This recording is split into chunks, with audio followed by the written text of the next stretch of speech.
Hey guys, Oli from UFA Australia. Well, doing a video for you guys to show you guys how I package a fish and send it. It doesn't have to be done this way, but this is the way that I do it. I find that it's the safest method. Again, you may want to change things or add something. It's completely up to you. But I've had a 100% success rate doing this, and I find that I have no issues at the airport either doing this. Okay, so I've got these bags that I buy. I think it's from Aquaholics. Basically, they don't come taped like this. I obviously tape them up myself using waterproof tape that I just buy from the supermarket. It's about $6. The bags, I think it's for 25 bags, probably about $30 delivered. I'll get that off eBay. And then of course, a bucket to put the fish, a bucket to work in if you need to. Oxygen. The oxygen will set you back probably about $35 a month because it's something that you actually rent and not buy. Alright, so I just want to give you a quick demonstration of what I do with the fish. And this is all done the day before you actually send it, because the last thing you want to be doing is sending or packaging a fish and then finding out that the way you've packaged it is wrong on the last day. It gives you no time to adjust or to find other resources. So I'm going to just give you guys a quick demonstration on what I do to test it. And then again, it's something that you guys work out. So this is the same size bag as this one. Obviously I'm not going to use one I've taped up because I want that to be ready for postage. So I need to see how much water I actually need to keep in this bag, and is there enough water to cover the fish for the way I'm going to post it. Okay, so what I'm going to do, transfer the fish into here. This is freshly taken out of the tank that the fish was in too, so make sure that you're not sending it in new water or anything like that. You don't want to be shocking the fish. Alright guys, so what I've done, I've put the fish into the bag. As you can see, he's a pretty large fish, not exactly small. So we need to make sure that we leave a lot of space for oxygen still. But the way that I actually package them is sideways, giving them room just in case they freak out, less likely to pop the bag. Okay, so what I actually need to do is I need to tilt this slowly, make sure that the end is sealed. Right, and this is just to see if the water is still covering him when the bag's sideways. Now, I don't know if you can see, yep, he's fully submerged, even when the bag's sideways.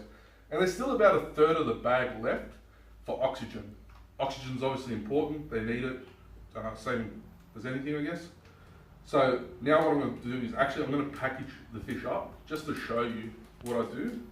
Alright guys, so the oxygen, what you do is you get as much of the bag as you can up the top here and then feed that through. You don't need that to go down into the water or anything like that. It doesn't need to go in a long way, just as long as it passes your finger. Alright, so with the oxygen, it's got the valve. You simply turn it and watch it grow.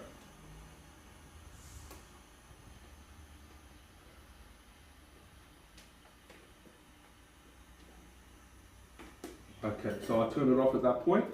Now what you do is you gently spin the bag, not quickly because you still need to get the hose out. There you go, so you remove the hose. There we go, spin it, the air is trapped inside. Now generally what I do is I just grab the end here and I spin it on its own and fold it over itself.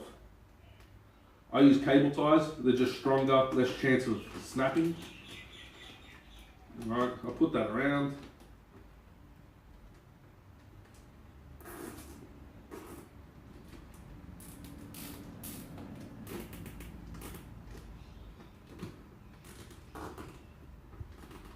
Okay, so you tighten this up, obviously as far as it can go, because you want it to hold the air and the water for as long as possible. As you can see, there's still a lot of resistance. And when we turn the bag on its side, the fish is completely submerged, okay? That's really important because the last thing you want to do is have a fish drying out by the time it gets to the other person. Especially, the fish could be there for, 8 hours, 9 hours, depending on flights. So the last thing you want to do is have that uncomfortable. Now, something that I forgot to mention about the black tape. The black tape makes it dark, which puts the fish to sleep. Okay, so just in case the box that you are using doesn't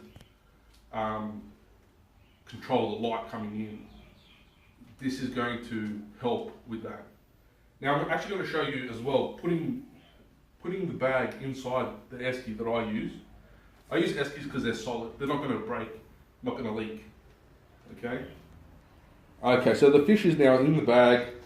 The bag's in the esky. As you can see, there's no movement, which is perfect. Also, before you send the fish, try and keep it for about 2 days without food. It's to purge all the food from its intestines, just to reduce stress and chances of worms and stuff like that. Okay, so always make sure that for one, that you use a container that's going to hold the temperature. You don't want it to drop temperature. You want to make sure there's enough water to cover the fish. You want to make sure that there's enough air in the bag to sustain the fish for at least 6 to 8 hours. If you use compressed oxygen, I get it from BOC. It costs about $35 a month to rent the canister. Right? And then it costs you about $15 to actually refill the canister. So for me, if you're not sending a lot of fish, organise all your fish to be sent in 1 month, rent the canister, and then take it back to them once you're done. You don't want to be paying for extra months that you don't need it. Alright? So it's a good way to do it. Basically that's it. Okay, I use Qantas Go, other people use Virgin. Depends on where you're going, how far the fish has to go. What service gets there quicker. You want to try and get it on the quickest flights. You don't want a flight that's stopping 3 times before it gets to the destination. And that's pretty much it. Okay. If you have any questions, please ask Sharon, Yung, Brett, Jin. They can always ask me and get in contact, and we'll go from there. All right, thanks.